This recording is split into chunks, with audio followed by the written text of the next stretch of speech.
আজ পবিত্র জিলকদা মাসের 24 তারিখ।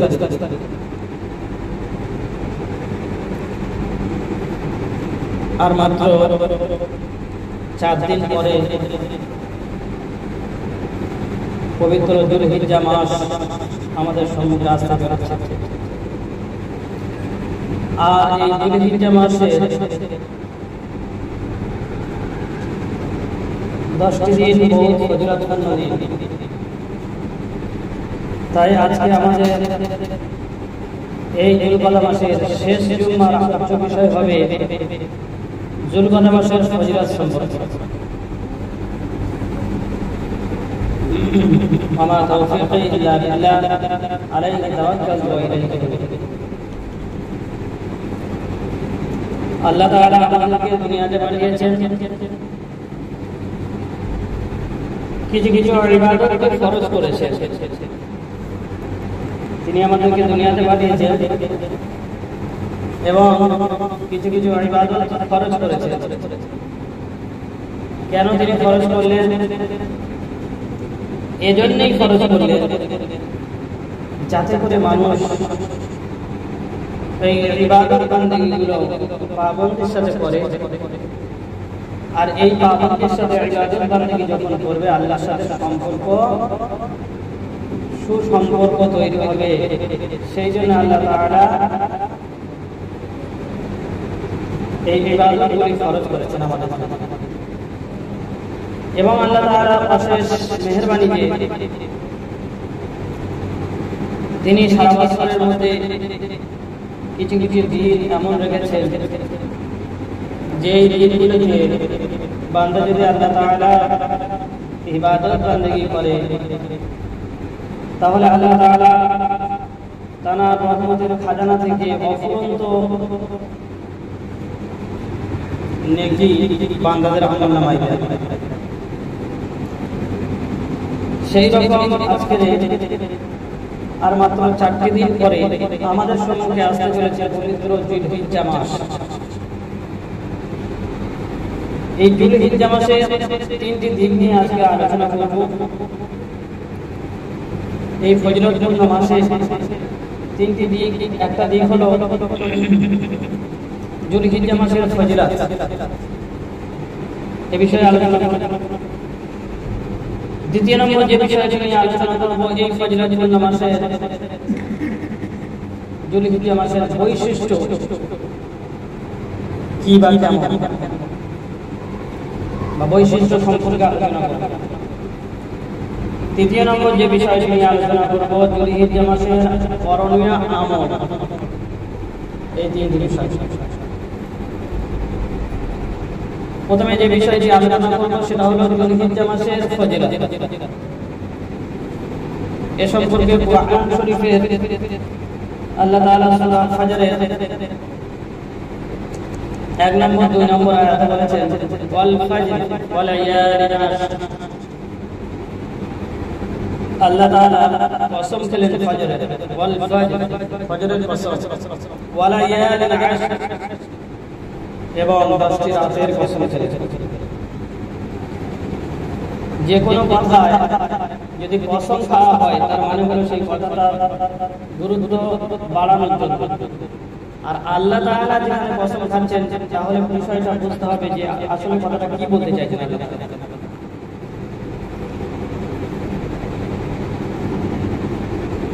বিখ্যাত মুফাসসির কুরআন হযরত আব্দুল্লাহ ইবনে আব্বাস রাদিয়াল্লাহু তাআলা আনহু তিনি বলেন যে এই আয়াতে 2টি দিক বোঝানো হয়েছে। একটি হচ্ছে ফজরের ওয়াক্তের কসম খেয়েছেন আল্লাহ তাআলা, আর দ্বিতীয় আয়াতে ওয়ালা ইয়ালিন আশর 10টি রাতের কসম খেয়েছেন। এই 10টি রাত বলতে বোঝাচ্ছে যে যুলহিজ্জা মাসের প্রথম 10টি দিন। এরপরে সূরাতুল বাকারা 209 নম্বর আর 2 নম্বর আয়াতে সম্ভবত আল্লাহ তাআলা বলেছেন واذكروا الله في أيام معدودات কয়েকটি দিন, সংক্ষিপ্ত কয়েকটি দিন আল্লাহ তাআলা স্মরণ করো।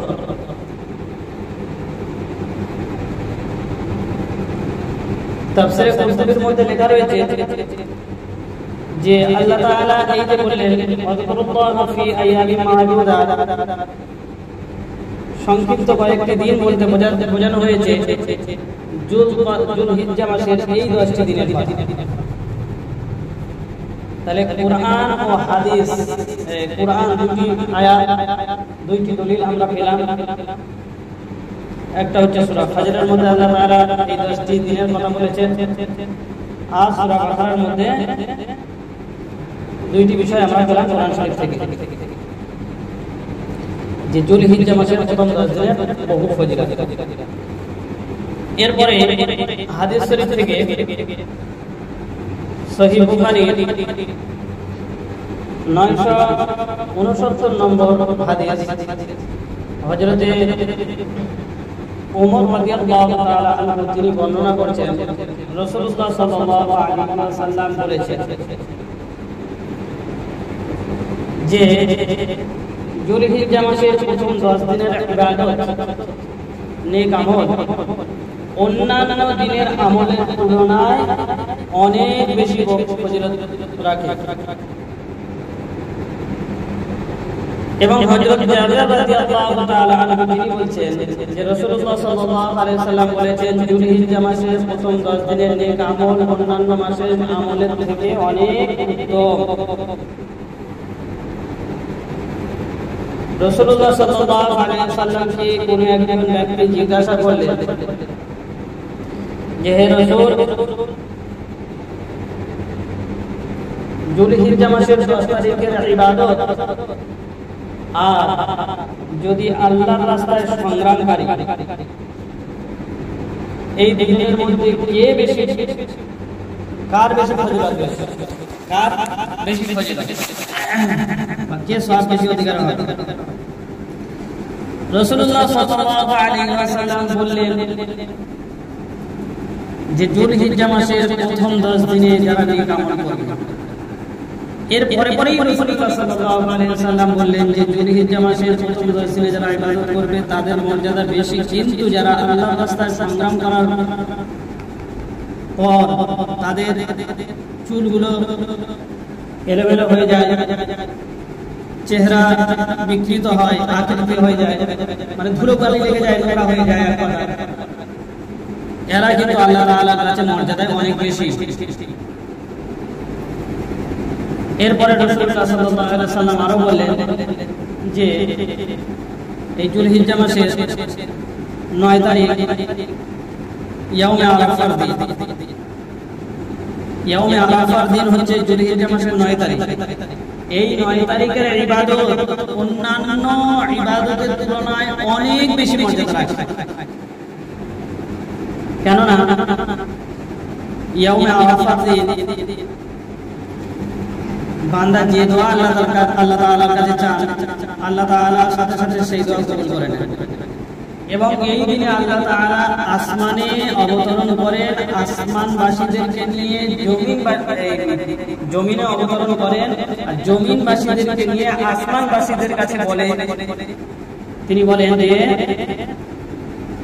দেখো দূর দূরান্ত থেকে আমার জন্য এরা আরাফার ময়দানে পায়ে হেঁটে মরুভূমির ধুলোতে নিজেদের চেহারা মলিন করে, চুল এলোমেলো হয়ে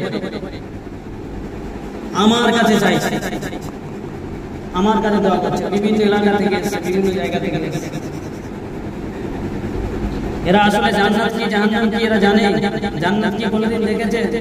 জাহান্নাম কি দেখেছে? কিন্তু দেখো এরা আমার কাছে পাগলের মতো, ভিখারির মতো হাত তুলে যাচ্ছে, এই বলে ফখর করতে থাকে আসমানবাসীদের কাছে, ফেরেশতাদের কাছে। এরপরে রাসূলুল্লাহ সাল্লাল্লাহু আলাইহি ওয়াসাল্লাম বললেন যে এই ইয়াউমে আরাফার দিন এত বেশি পরিমাণ জাহান্নামীদেরকে জাহান্নাম থেকে মুক্তি দেয়া হয় যা অন্য কোনো সময় আমি দেখি। এত বেশি পরিমাণ জাহান্নামীদেরকে জাহান্নাম থেকে মুক্তি দেওয়া হয় ইয়াউমে আরাফা, অর্থাৎ যুলহিজ্জা মাসের 9 তারিখ।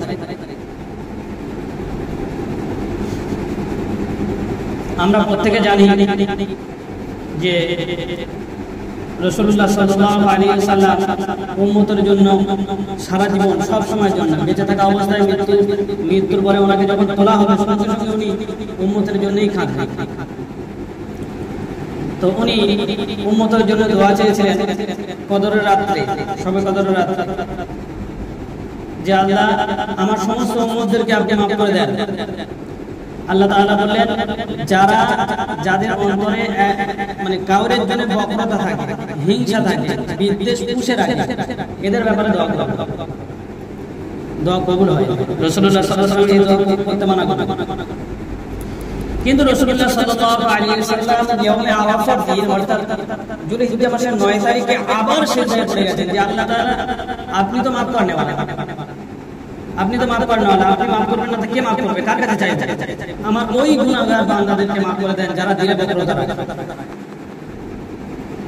ইয়াউমে আরাফার দিন তো আল্লাহ তাআলা দোয়া কবুল করবেনই একদম, তাও আবার কে চাইছে? রাসূলুল্লাহ সাল্লাল্লাহু আলাইহি ওয়াসাল্লাম দোয়া কবুল হয়ে গেছে। যখন দোয়া কবুল হয়ে গেছে শয়তান মানে খুব পেরেশানি পড়ে গেছে যে আমি এতদিন ধরে যে মানুষের পিছনে মেহনত করে করে করে করে করে করে তাদের দিন থেকে সরিয়ে রেখেছি, একে অপরের সাথে মহব্বত ভালোবাসা থেকে দূরে রেখে দিয়েছি, বিভিন্ন বদ কাজ একটা মানুষের দ্বারা করিয়ে মানে তাদের সিস্টেমে রেখে দিয়েছি, আর আজকে সমস্ত উম্মতকে আল্লাহ তাআলা মাফ করে দিলেন। তো ও শয়তান মানে খুব কষ্ট পেয়ে মরুভূমির ধুলো নিয়ে মাথায় পাথর দিয়ে মাথায় মাথায় লাগবে, ধুলো নিয়ে টুকরে চামড়াতে লাগবে, মানে অসহায় হয়ে যাবে। তো এই অবস্থা দেখে রাসূলুল্লাহ সাল্লাল্লাহু আলাইহি ওয়াসাল্লাম একটু মুচকে হেসে ফেললেন। তো একজন সাহাবা জিজ্ঞাসা করলেন যে হুজুর আপনাকে তো এর আগে এরকম ভাবে হাসতে দেখিনি, মুচকে আজকে আপনি এখানে কেন হাসছেন? তো রাসূলুল্লাহ সাল্লাল্লাহু আলাইহি ওয়াসাল্লাম ওই সময় বললেন যে মানুষের চিরশত্রু ইবলিসকে দেখে আমাকে হাসি পাচ্ছে, কেননা আমি যখন আমার সমস্ত উম্মতের জন্য মাফ চাইলাম আল্লাহ তাআলার কাছে, আল্লাহ তাআলা তার সমস্ত বান্দাদেরকে মাফ করে দিয়েছেন, এইটা দেখে আমি হাসছি। আর এইটা দেখে শয়তান মানে শয়তানের যে কীর্তিকলাপ, ওই শয়তানের কীর্তিকলাপ দেখে আমি হাসছি। শয়তান সে সহ্য না করতে পেরে তার ওই পাথর বালি নিয়ে মুখে মাথায় মারতে লেগেছে, মুখে খুলে এরকম করে মুখের চামড়া ধরে গেছে, সেই জন্য আমি হাসছি। তাহলে মোটামুটি এই বোঝা গেল যে যুলহিজ্জা মাসের 10 তারিখের কত ফজিলত। 1 থেকে 10 দিন যদি কেউ নেক আমল করে, দান সদকা করে, যদি কেউ কুরআন শরীফ তেলাওয়াত করে, নামাজে পাবন্দি করে, তাসবিহ তেলাওয়াতে পাবন্দি করে, তাহলে এর ফজিলত আল্লাহ তাআলা অনেক বেশি পরিমাণে দিবেন। কেননা আল্লাহ তাআলার অশেষ রহমত যে আল্লাহ তাআলা কিছু কিছু দিন বছরের এমন এমন দিন রেখেছেন সেই দিনে বান্দা ইবাদত করলে তার সব গাদা গাদা বেশি দেওয়া হয়। ফালাহু আশরু আমসালিহা, আল্লাহ চাইলে একটা বদলে 70টা 70 থেকে 700 গুণ বাড়িয়ে দিতে পারে। তাহলে কোরআন এবং হাদিস দ্বারা আমরা বুঝতে পারলাম যে যুলহিজ্জা মাসের 10 তারিখ অত্যন্ত ফজিলতপূর্ণ। 1 নম্বর বিষয় আমরা বুঝলাম। দ্বিতীয় নম্বর বিষয় হলো যে যুলহিজ্জা মাসের বৈশিষ্ট্য। দ্বীন ইসলামের পরিচয় বহনকারী 2টি ইবাদত এমন আছে, এই দ্বীন ইসলামের পরিচয় বহনকারী 2টি ইবাদত এমন আছে যে ইবাদতটা শুধুমাত্র যুলহিজ্জা মাসে করা সম্ভব, বাকি আরো 11টা মাসে এই ইবাদত করা সম্ভব নয়। সেই দুটি ইবাদত কি? একটি হলো কুরবানি, একটি হলো হজ, দ্বিতীয়টি হলো হজ। এই হজ এবং কুরবানি এই যুলহিজ্জা মাস ছাড়া অন্য কোন মাসে করা যাবে না বা যায় না। যেমন মনে করে নামাজ ফরজ, 5 ওয়াক্ত নামাজ ফরজ, যদি আমি মনে করি নফল নামাজ যখন ইচ্ছা তখন পড়তে পারি, বছরের যে কোনো সময় যখন ইচ্ছা, নিষিদ্ধ টাইম ছাড়া আমি যখন ইচ্ছা তখন পড়তে পারি। রোজা এক মাস ফরজ, এই ফরজ রোজার বিকল্প যদি আমি নফল রোজা রাখতে চাই, সারা বছর ধরে আমি নফল রোজা রাখতে পারি নিষিদ্ধ টাইম ছাড়া। মনে করেন যাকাত ফরজ, বছরে একবার একটা মালদার ব্যক্তি যাকাত দেবে, তার জন্য যাকাত ফরজ। এই মালদার ব্যক্তি যাকাত যেমন ফরজ আদায় করবে, তার সাথে সাথে সে যদি সারা বছর চায় নফল দান সাদকা করতে পারে। কিন্তু যার উপরে হজ ফরজ হয়েছে সেই ব্যক্তি এই যুলহিজ্জা মাস ছাড়া অন্য কোনো মাসে ফরজ হজ আদায় করতে পারবে না। যার উপরে কুরবানি ওয়াজিব সেই ব্যক্তি এই যুলহিজ্জা মাস ছাড়া অন্য মাসে সে কুরবানি করতে পারবে না। তাহলে এই মাসের বিশেষ বৈশিষ্ট্য হলো এই দুইটি, যে হজ এবং কুরবানি এই দুইটি এই মাসের বৈশিষ্ট্য, বিশেষ বৈশিষ্ট্য। কেউ যদি মনে করে যে আমার ফরজ হজ আমি যে কোনো সময় আদায় করে নেব, উমরা আদায় করা হবে কিন্তু ফরজ হজ আদায় হবে, গরু জবাই করা হবে, কুরবানি মানে হবে, খাওয়া হবে, গোশত খাওয়া হবে, কিন্তু কুরবানি আদায় হবে না, ওয়াজিব আদায় হবে না। তাহলে এটা একটা বিশেষ বৈশিষ্ট্য এবং ফজিলতপূর্ণ। তাহলে দুইটি দিক আমরা বুঝলাম, একটা হচ্ছে যে যুলহিজ্জা মাসের ফজিলত, আর দ্বিতীয় দিক হচ্ছে যে যুলহিজ্জা মাসের বৈশিষ্ট্য। তৃতীয় যে দিকটা হচ্ছে সেই দিকটা হলো যুলহিজ্জা মাসের করণীয় আমল। সর্বপ্রথম যে বিষয়টি নিয়ে আলোচনা করব সেটি হলো এটাই, যে সমস্ত ব্যক্তিরা কুরবানি দেওয়ার নিয়ত করেছেন, গরু কিনেছেন বা কিনে এখনো পর্যন্ত কিনতে পারেননি, কিনবেন,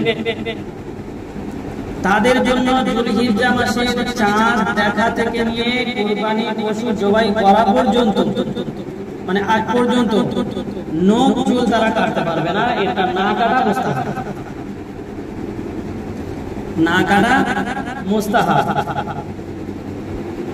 যে ব্যক্তি কুরবানি করার নিয়ত করেছেন, কুরবানি গরু কিনে ফেলেছেন বা কেনেননি এখনো, যুলহিজ্জা মাসের চাঁদ দেখার পর থেকে নিয়ে পশু কুরবানির আগ পর্যন্ত সেই ব্যক্তির জন্য চুল এবং নখ না কাটা মুস্তাহাব। যারা হাজী ব্যক্তি হজে গেছেন তাদেরও কিছু নিষিদ্ধ আছে, যেমন মনে করে সেলাই করে কাপড় পরতে পারবে না, তারা মাথা ঢাকতে পারবে না, এরকম নিষিদ্ধ কিছু জিনিস আছে। ইয়াউমে আরাফার দিন হাজিরা রোজা রাখতে পারবে না, এই যে কিছু নিষিদ্ধ ব্যাপার আছে, এবং এই নখ চুলের ব্যাপারটাও আছে। তো হাজিদের সাথে সামঞ্জস্য বজায় রাখার জন্য আমরা যারা হজ করতে যেতে পারি না, আল্লাহ তাআলা আমাদেরকে প্রত্যেককে নিয়ে যায়, আমরা সকলে বলি আমিন। যারা যেতে পারেনি, এই হাজিদের সাথে সামঞ্জস্য যদি করতে পারি, তাহলে হাজিরা আরাফার ময়দানে আল্লাহ তাআলার কাছে চেয়ে যে দোয়া করছে, তাদের দোয়া যেভাবে কবুল হবে ঠিক তাদের সাথে সামঞ্জস্য মানে করলে, আমরা যদি করতে পারি, তাহলে আল্লাহ তাআলা আমাদের উপরে ওই রকম রহমত নাজিল করবেন এবং আমাদের প্রত্যেকটি দোয়া আল্লাহ তাআলা কবুল করবেন। এই জন্য সামঞ্জস্যতা রাখতে বলেছেন আল্লাহ রাসূল। তাহলে কিসের জন্য নখ চুল কাটা হবে না, এটা আমরা বুঝতে পারলাম, যে হাজীদের সাথে সামঞ্জস্য বজায় রাখা যায়। এরপরে ইয়াউমে আরাফার দিন, মানে অর্থাৎ যুলহিজ্জা মাসের 9 তারিখে যদি কোনো ব্যক্তি নফল রোজা রাখে, তাহলে বলা হয়েছে তার পূর্বের 1 বছরের গুনাহ মাফ, পরের 1 বছরের গুনাহ আল্লাহ তাআলা মাফ করে দেবেন। পূর্বে এবং পরের 1 বছরের গুনাহ আল্লাহ তাআলা মাফ করে দেবেন। এই যে গুনাহটা, এখানে কিন্তু সাগীরা গুনাহ কথা বলা হয়েছে, ছোট গুনার কথা। কাবিরা গুনাহ কিন্তু আলাদা জিনিস। কাবিরা গুনার জন্য তওবা করতে হবে, ইস্তেগফার করতে হবে, তাহলে আল্লাহ তাআলার কাছে মাফ চাইতে হবে, আল্লাহ তাআলা মাফ করে দেবেন। যত রকমের এই ধরনের ফজিলত আছে, যেমন মনে করেন রমজান মাসে যদি কোনো ব্যক্তি এক মাস রোজা রাখে, তার পিছনের সমস্ত গুনাহ আল্লাহ তাআলা মাফ করে দেবেন। যদি কোনো ব্যক্তি ওযু করে ঘর থেকে ওযু করে মসজিদের দিকে আসে, প্রত্যেকটি কদমে কদমে একটি করে আল্লাহ তাআলা নেকি দেবেন এবং প্রত্যেকটি কদমের বদলে আল্লাহ তাআলা তার মর্যাদা আরো বৃদ্ধি করবেন, মাকাম উচ্চ করবেন জান্নাতে। তো এই সব বিষয়গুলো, এই যে যত রকমের হাদিসগুলো আছে, যেমন ওযু করতে গেলে ওযু পানির সাথে গুনাহ ধরে যাচ্ছে, এই সব হাদিসগুলো হচ্ছে সাগীরা গুনাহর কথা বলা হয়েছে। এখানে কাবিরা গুনাহ, বড় গুনাহর কথা বলা হয় না, ছোট গুনাহর কথা বলা হয়েছে।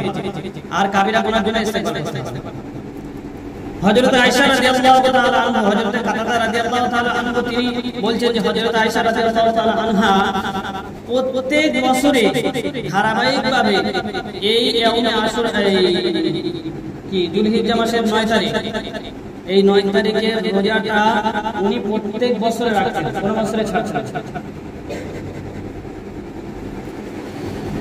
অন্য হাদিসে আছে যে যদি কোনো ব্যক্তি এই যুলহিজ্জা মাসের 1 তারিখ থেকে নিয়ে আর কুরবানি পর্যন্ত 10 তারিখ পর্যন্ত যদি প্রত্যেকটা দিন রোজা রাখে, একদিন রোজা রাখার পরিবর্তে আল্লাহ তাআলা তার আমলনামায় 2 মাস রোজা রাখার সওয়াব দেন। হযরত আয়েশা রাদিয়াল্লাহু তাআলা আনহার কাছে একজন ব্যক্তি এসেছেন ইয়াউমে আরাফার দিন, যে উম্মুল মুমিনিন আমাকে একটু পানি পান করান। তো হযরত আয়েশা রাদিয়াল্লাহু তাআলা আনহা উনি ওনার খাদেমকে বললেন, ওই মেহমানটাকে শরবত পান করাও। তো মেহমান রীতিমতো শরবত নিয়ে, মানে খাদেম শরবত নিয়ে মেহমানের হাতে দেবে। হযরত খাদিজা রাদিয়াল্লাহু তাআলা আনহা উনি জিজ্ঞাসা করছেন, তুমি ইয়াউমে আরাফা রোজা রাখো না? তো সেই ব্যক্তি বললেন যে আমি বুঝতে পারিনি যে আজকের ইয়াউমে আরাফা দিন, অর্থাৎ যুলহিজ্জা মাসের 9 তারিখ। তো হযরত আয়েশা রাদিয়াল্লাহু তাআলা আনহা তিনি বললেন যে এই না বুঝতে পারা এটা তোমার জন্য ক্ষতিকর। অর্থাৎ আমরা বুঝতে পারলাম যে ইয়াউমে আরাফা 9 তারিখের রোজাটা খুবই গুরুত্বপূর্ণ এবং ফজিলতি। হাজিরা কিন্তু ইয়াউমে আরাফা দিনে রোজা রাখবে না। এই বিষয়টি পরিষ্কার হওয়ার জন্য একজন সাহাবা রাসূলুল্লাহ সাল্লাল্লাহু আলাইহি ওয়াসাল্লামের কাছে, রাসূলুল্লাহ সাল্লাল্লাহু আলাইহি ওয়াসাল্লাম হাজির হয়েছেন, রাসূলুল্লাহ সাল্লাল্লাহু আলাইহি ওয়াসাল্লামের কাছে পেয়ালা করে দুধ পাঠালেন। রাসূলুল্লাহ সাল্লাল্লাহু আলাইহি ওয়াসাল্লাম পেয়ালা দুধ পান করলেন। তাহলে এই বিষয়টি দ্বারা বোঝা গেল, এই হাদিসটি দ্বারা বোঝা গেল যে যারা হাজী ব্যক্তি তাদের জন্য ইয়াউমে আরাফার দিন রোজা রাখা নিষেধ, রোজা রাখবে না তারা। আর আমরা যারা হজ করতে যেতে পারিনি, আমরা আমাদের এই ইয়াউমে আরাফার দিনে একদিন রোজা রাখবো। এই রোজা রাখলে 1 বছর পিছনে এবং সামনে সমস্ত গুনাহ থেকে আল্লাহ তাআলা মাফ করে দেবেন। যদি কেউ 10টি রোজা রাখে, তাহলে একটি রোজার বদলে 2টি মাস করে রোজা রাখার সওয়াব আল্লাহ তাআলা দেবেন। তাহলে আমরা 3টি বিষয় নিয়ে আলোচনা করলাম। 3টি বিষয় খুব ভালো করে বুঝতে পারলাম যে ইয়াউমে আরাফা 10টি দিন অনেক অত্যন্ত ফজিলতপূর্ণ দিন। ইয়াউমে আরাফা মানে এই যুলহিজ্জা মাসের 10 তারিখে যে একটা বিশেষ বৈশিষ্ট্য হলো কুরবানি এবং হজ। আর দ্বিতীয় যেটা করণীয় আমল সম্পর্কে যেটা আলোচনা করলাম যে যারা কুরবানি দেবে নিয়ত করেছে বা গরু কিনেই ফেলেছে, তারা নখ চুল কাটবে না, হাজীদের সাথে সামঞ্জস্য বজায় রাখবে। আর এই ইয়াউমে আরাফা 9 তারিখে রোজা রাখবে। যারা হাজীরা হজ করতে গেছে তারা রাখবেন না। ব্যাস এইটুকু করতে পারলে এই 10 দিনে আল্লাহ তাআলা আশের রহমত যে তিনি এমন এমন দিন, এমন এমন মাস, এমন এমন রাত আমাদের জন্য রেখেছেন, যে দিনগুলোতে, যে রাতগুলিতে আমরা যদি আল্লাহ তাআলার ইবাদত করি, বندگی করি, আল্লাহ তাআলা তার দ্বিগুণ সওয়াব আমাদের আমলনামায় দেবেন। তাই আল্লাহ তাআলার কাছে বিশেষভাবে দোয়া করি যেন আল্লাহ তাআলা আমাদের সকলকে এই বিশেষ ইয়াউমে আরাফার দিন বা যুলহিজ্জা মাসের 1 তারিখ থেকে 9 তারিখ পর্যন্ত বিশেষ করে বেশি বেশি করে আল্লাহ তাআলা যেন নেক কাজ করতে ইয়াউমে আরাফার দিন বা এই 10 দিনের রাসূলুল্লাহ সাল্লাল্লাহু আলাইহি ওয়াসাল্লাম একটি দোয়া শিখিয়েছেন। এই দোয়াটার কথা বলেই শেষ করব। বিশেষ একটি দোয়া শিখিয়েছেন, এই দোয়াটা বেশি বেশি করে পড়তে বলেছেন। মনে করেন আমি কোরআন শরীফ তেলাওয়াত করতে পারবো না, পারি না, নামাজটা যা করে বহুত কাজ, নামাজটা যা করে পড়ছি বাকি আমার কাজ আল্লাহ সামলাতে হচ্ছে। তো এই ব্যক্তির জন্য সারা মানে এই 10টি দিন ধারাবাহিকভাবে আমল করতে হবে। তাহলে কি করে সে ব্যক্তিটা আমল করবে? তো রাসূলুল্লাহ সাল্লাল্লাহু আলাইহি ওয়াসাল্লাম শেখালেন, লা ইলাহা ইল্লাল্লাহু ওয়াহদাহু লা শারীকা লাহু লাহুল মুলকু ওয়া লাহুল হামদু ওয়া হুয়া আলা কুল্লি শাইইন কাদির। এই কালেমাটা সে পড়বে, চলতে ফিরতে উঠতে বসতে পড়বে, বলছে এর আমলনামায় ঠিক ওই রকম আমলনামায় সওয়াব দেওয়া হবে। তাই আমরা বেশি বেশি করে আল্লাহ তাআলার কাছে সুবহানাল্লাহ, আলহামদুলিল্লাহ জিকির যেটা পারি, যা মুখে আসে সেটা পড়তে পারবো। হ্যাঁ, যতটা পারি আমল করবো ইনশাআল্লাহ। আল্লাহ তাআলা আমাদের সকলকে না বলার থেকে বেশি বেশি করে আমল করার তৌফিক এনায়েত করে দিন। আমিন ওয়া আখিরু দাওয়ানা আলহামদুলিল্লাহি রাব্বিল আলামিন। প্রত্যেকে সুন্নাত পড়ে